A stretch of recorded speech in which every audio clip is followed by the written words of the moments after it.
"Teresa, you don't understand anything," he said. Teresa laughed. "Rubbish. I don't know why you don't like Jeffrey so much, but he is a really good guy. I may be wrong, of course, but Patrick, come on, admit it. You are saying this out of spite." "Spite? I'm even offended. Honestly, I thought we had resolved everything, talked about everything. Why are you starting again?" Patrick looked at Teresa.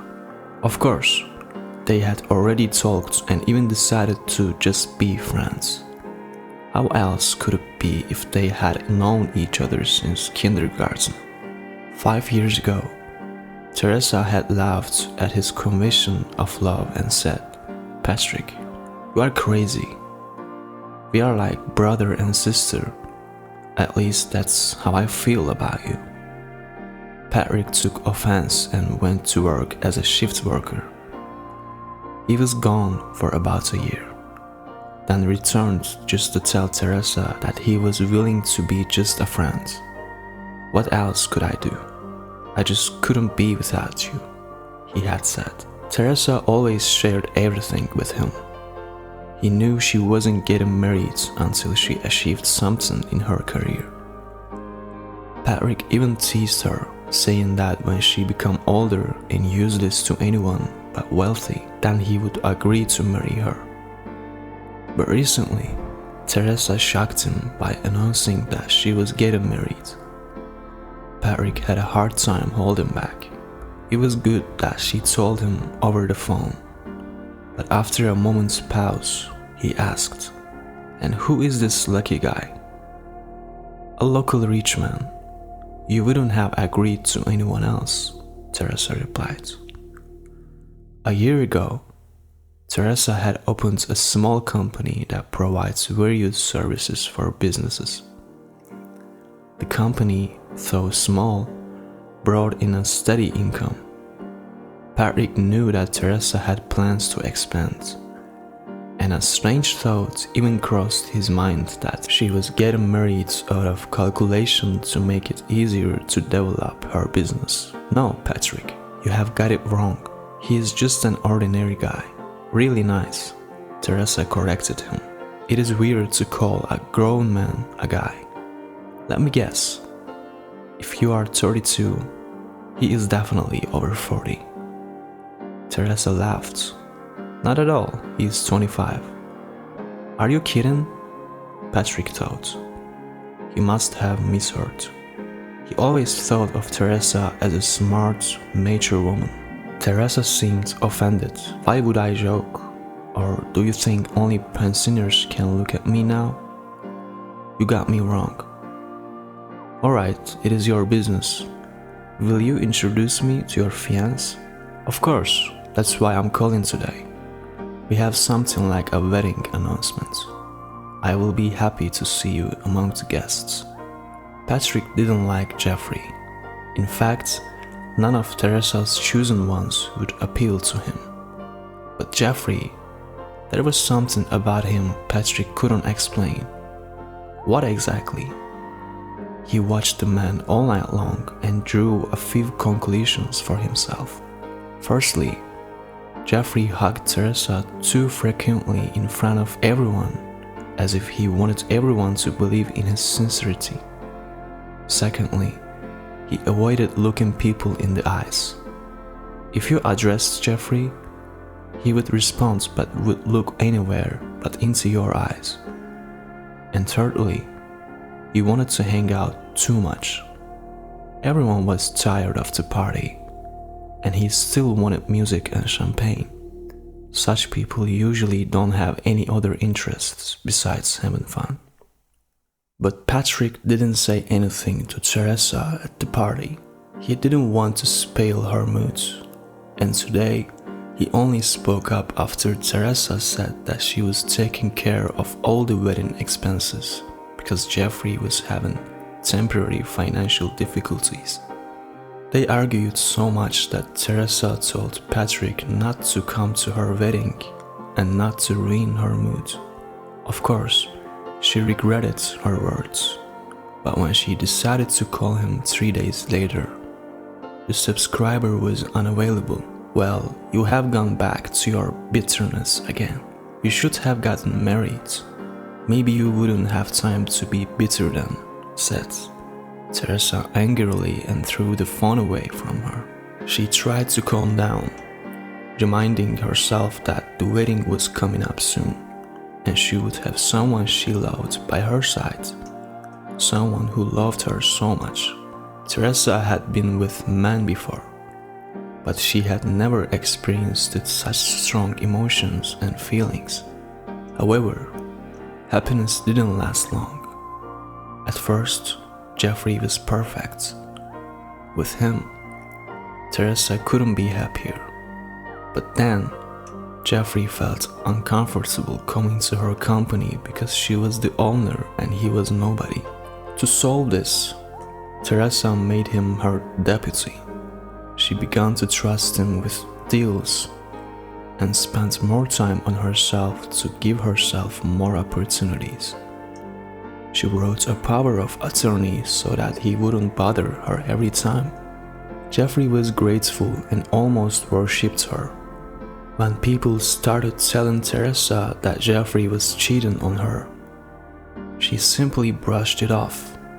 In her opinion, something like this couldn't be true. One evening, they were returning from a restaurant, and Jeffrey was driving. A tragedy occurred when he didn't see a person in the dark. The bump was strong. Teresa hit her head, and the windshield cut her forehead, causing her to lose consciousness.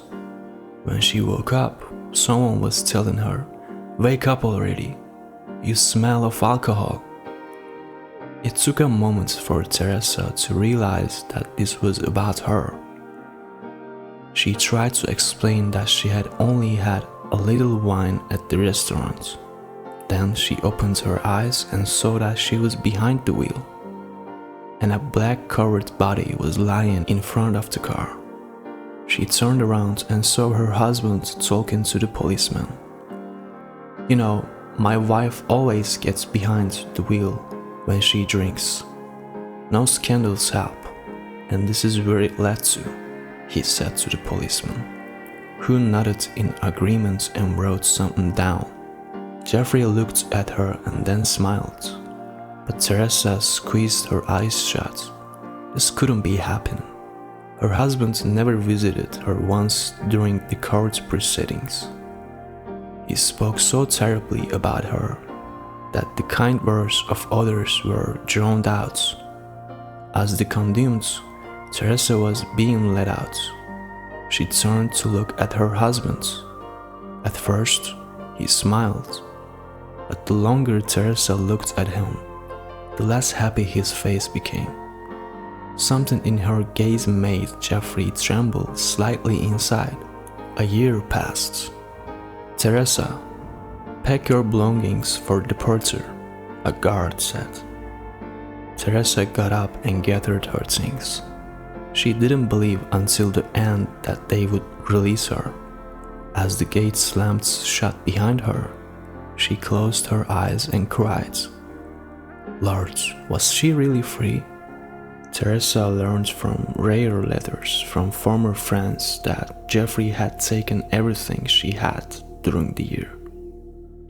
Well, it was her own fault because she had signed the power of attorney with her own hands. He stayed in the city for some time and then went to the sea with a young mistress. All this time, while her sky was divided into cells, Teresa believed that someday she would be free and would devote all her time to searching for Jeffrey. Even if it took her the rest of her life, she would definitely find him. Teresa didn't even know what she would do when she found him, but finding him was vital. She would decide then. Teresa, the woman, opened her eyes abruptly and stumbled. Patrick was standing near the prison gates. "Patrick!" she exclaimed. He was the same, Only his temples were completely gray. It was strange. How did he manage to turn gray like that? She ran to him, and he picked her up and hugged her. "Patrick, I thought I would never see you again." The man carefully put her down. "Don't even hope. I will always be around." Teresa reached out and stroked his gray hair with her fingers. He chuckled. "Surely, I turned gray while you were gone." Teresa burst into tears, and Patrick had to give her water. He took her to the nearest town where he had rented a hotel room. I arrived just 2 hours ago. Anyway, please make yourself at home. There's a bathroom. I will go to the store. We should celebrate this occasion." Teresa lost track of time while soaking in the hot, fragrant foam. It felt like only 5 minutes had passed when Patrick casually stuck his head into the bathroom. "You haven't fallen asleep in there, have you? Look, I bought something. Hopefully, it will fit. And please hurry up a little. I'm already set on the table." Teresa opened the package. The laundry was beautiful and soft. There was a snow-white robe and something else, but that was for later.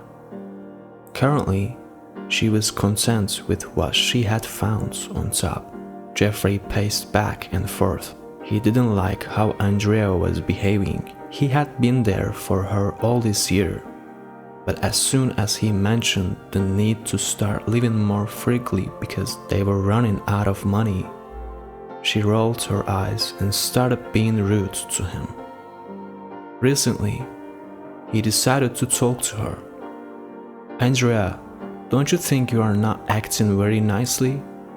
I am waiting for you at home, and you are out somewhere." She lazily looked at him. "I was at restaurants, but we could go somewhere else together." "Where? The park?" "You don't have enough money for a decent restaurant." Jeffrey flared up. "So you are with me just for the money?" "No, I am with you for great love." Andrea laughed. "Just like you were with your wife." "You know, Jeffrey, you should find out if she is available. Maybe she can help you start another company. You can't do it yourself because you don't have enough brain." Honestly, Jeffrey wanted to hit her, but he knew he wouldn't see her again if he did. "Andrea, Jeffrey, stop whining. A man shouldn't whine," she said and left the room, while Jeffrey looked at the door and clenched his fists.